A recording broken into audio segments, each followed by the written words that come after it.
الشوفان والعضلات. ليه بقى اي حد بيتمرن او اي حد بينزل جيم بياكل شوفان؟ طب ليه لو انت عايز تخس يقول لك كل شوفان؟ طب ليه لو انت عايز تضخم برضه يقول لك كل شوفان؟ من الاخر الفيديو ده هتلاقي دليلك الكامل عن الشوفان، فاعمل لايك وصلي على النبي في الكومنتات ويلا بينا. طبعا كلنا عارفين ان الشوفان من الاكلات القوية جدا اللي بتحتوي على فيتامينات ومعادن وعناصر غذائية كتيرة جدا. طيب نبدأ بأول حاجة، الشوفان فصيلة للبروتين ولا فصيلة للكربوهيدرات؟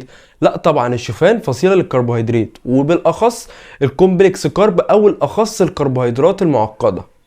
ودي نقطة في تأثير الشوفان على العضلات. غير كده ان الكربوهيدرات اللي فيه او نوع الكربوهيدرات اللي موجودة في الشوفان مش كربوهيدرات بتعلي الانسولين او بتدفع الانسولين بحد كبير، ولكن بتحافظ على الانسولين في الدم، تحافظ على مستوى السكر في الدم. وبالتالي الكرب اللي موجود في الشوفان مش كرب خطير خالص، ولكن انت ممكن تاخده لاي حد سواء مريض سكر مريض اي حاجة.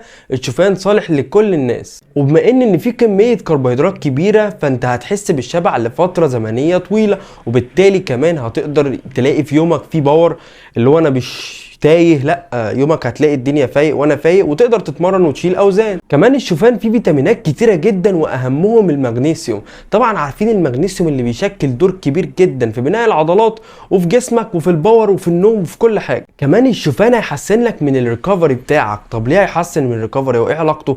عشان في فيتامين المغنيسيوم، ده المغنيسيوم اللي بيساعد ان ما يبقاش في تشنج عضلات او ما يبقاش في شد عضل او تعمل ريكفري بشكل اسرع. طبعا بجانب انك تكون بتاكل بروتين كويس واكلك يكون كويس. كمان الشوفان فيه بروتين كويس جدا تقدر تعتمد عليه، بروتين نباتي ولكن بروتين كويس جدا. ال 100 جرام فيه 17 جرام بروتين، بالاضافه الى المغنيسيوم الميلاتونين اللي موجود فيه اللي هيخلي جوده النوم عندك في حته تانية خالص. الناس اللي بتقول احنا اخرنا في النوم 3 أو 4 ساعات ومتقطعين، لو كلت شوفان وحافظت على درجه المغنيسيوم في جسمك صدقني النوم عندك هيتقلب 180 درجه. دي كل حاجه عن الشوفان. قصه بقى تخسيس او تنشيف او تكبير او تضخيم دي معتمده على الكميه، لان انت عشان تخس وعشان تزيد عشان تضخم عشان تنشف كل الكلام ده مرتبط بسعرات وماكروس لازم تدخلهم خلال اليوم، مش مرتبط بحجم او مش مرتبط باكله. ما ينفعش اقول هو التفاح كويس ولا لا، هو اي حاجه اقدر ادخلها في الدايت، ولكن انا بشوف الماكروس او البروتين والكرب والفات اللي انا هحتاجهم وهحتاجهم بما يعادل السعرات اللي انا بدخلها. هو انت ينفع تدخل برجر وبيتزا ونوتيلا في الدايت بتاعك، ولكن لما تيجي تدخل حاجات زي كده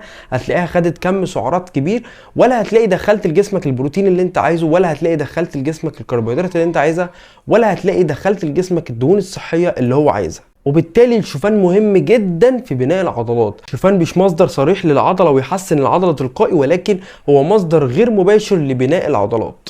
غير ان الشوفان اكله تقدر تشكلها براحتك، تقدر تسخنه مع لبن وتقطع عليه حبه فاكهه، تقدر تعمله كمشروب، تقدر تعمله كبان كيك، تقدر تعمله كمولتون كيك، كل حاجه. تقدر تاكله كده بالمعلقه وهو ناشف، تحط عليه لبن وموز وبتاع. 1000 طريقه عشان تاكل الشوفان، اللي هو قصه ان انت تمل منه دي مستحيله.